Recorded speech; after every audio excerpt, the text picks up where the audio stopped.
Okay, so Assalamualaikum warahmatullahi wabarakatuh. My name is Bima, and I am now a doctoral student at the Padjajaran University, majoring in international relations. My research interest is in modern Japan, media studies, and cultural studies. Okay, now at this occasion, I will try to present my research along with my co-promoters about Asian Games 2018 research that we conduct last year. So it's entitled Asian Games 2018 Legacy: How Esports Help with Indonesia's Sports Diplomacy. Asian Games 2018 was considered by many as a successful mega sports event by Indonesia. It was held in Jakarta and Palembang, hosted 465 events in 40 sports, with 45 Asian nations participating in it. The success of Asian Games 2018 was not only about reuniting Indonesia, who was divided because of the presidential election right there, but also it was a legacy extended from a mega sports event. Its legacy is extended towards Indonesia's prestige in the global level, especially in global esports scene, where it is the first ever major esports exhibition event in an IOC sanctioned event. Uh, as esports is one of the hottest sports in the world, generating millions of dollars each year. However, esports is still a controversial thing to be considered as a sport, as it is being generally considered not a sport due to the measurement of the athlete, which used competence instead of physical prowess. However, by hosting esports as an exhibition sports match in Asian Games 2018, Indonesia might have set esports as an actual sport. Alright, aim. The research aimed to explain how the esports exhibition event in Asian Games 2018 would help with Indonesia's sport diplomacy. Theories and concepts used in this research are Joseph Nye's concept of soft power, which is the ability to getting others to want the outcomes that you want, or coerce people rather than coerce them. Nice concept of soft power is then elaborated as a sports diplomacy concept as defined by Chebby and Pigman in Trunkos and here. Sporting events are useful because both spectators or the people and their governments or the elite politicians can be reached through their love of sports. And it has been a diplomatic tool since the Olympic in ancient Greece. It should be noted that in sports diplomacy, the mega sports event can also be used as a leverage in a business perspective.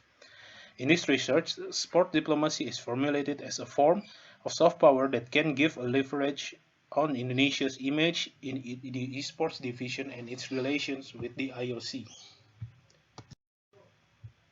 The methodology used in this research was conducted using a qualitative research method. The data from this research is gained by an observation to the whole Asian Games 2018 events and interviews with relevant stakeholders, which includes the Minister of Sports, Youth and Sport in Indonesia, and also the head of ESPA, or the Indonesian Esports Association, the official esports body, governing body for Indonesia in Asian Games 2018.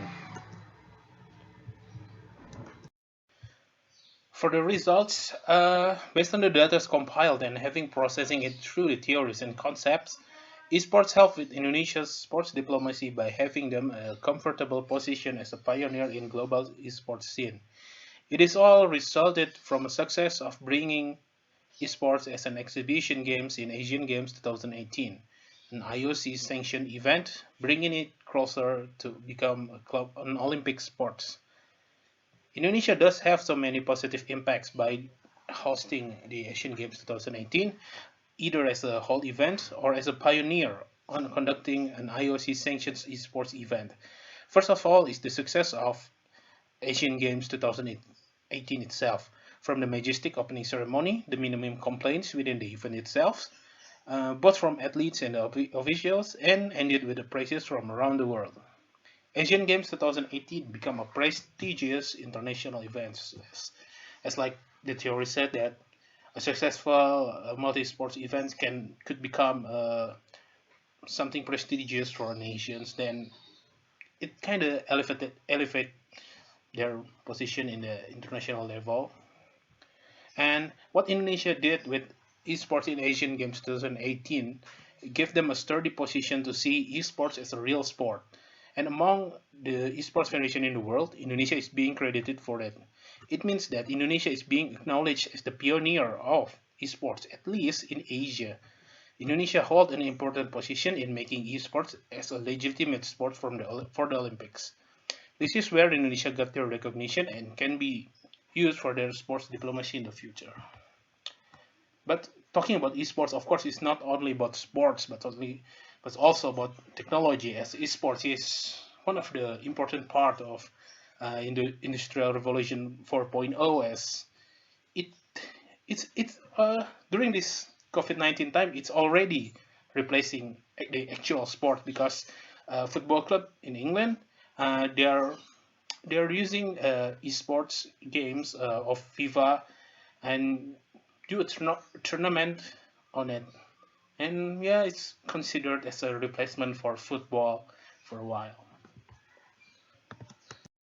Okay, so what I can conclude for this very short presentation is that initiation for esports in an IOC sanctioned game in Asian Games 2018 has multiple meanings for Asian countries, especially for Indonesia.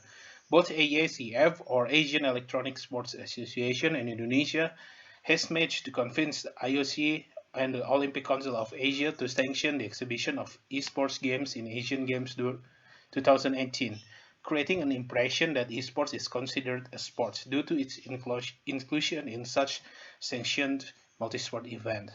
It is a success for Indonesian sports diplomacy, which also resulting in prestigious acclaims from various esports bodies from around the world.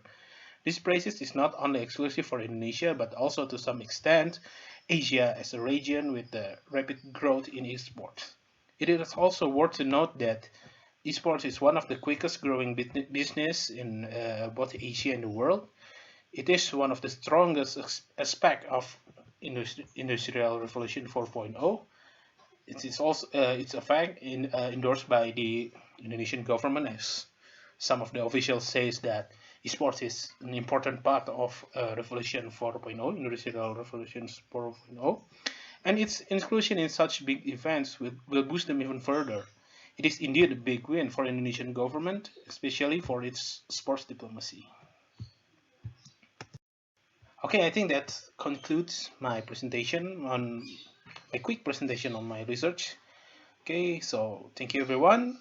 Stay healthy, stay safe. Assalamualaikum warahmatullahi wabarakatuh.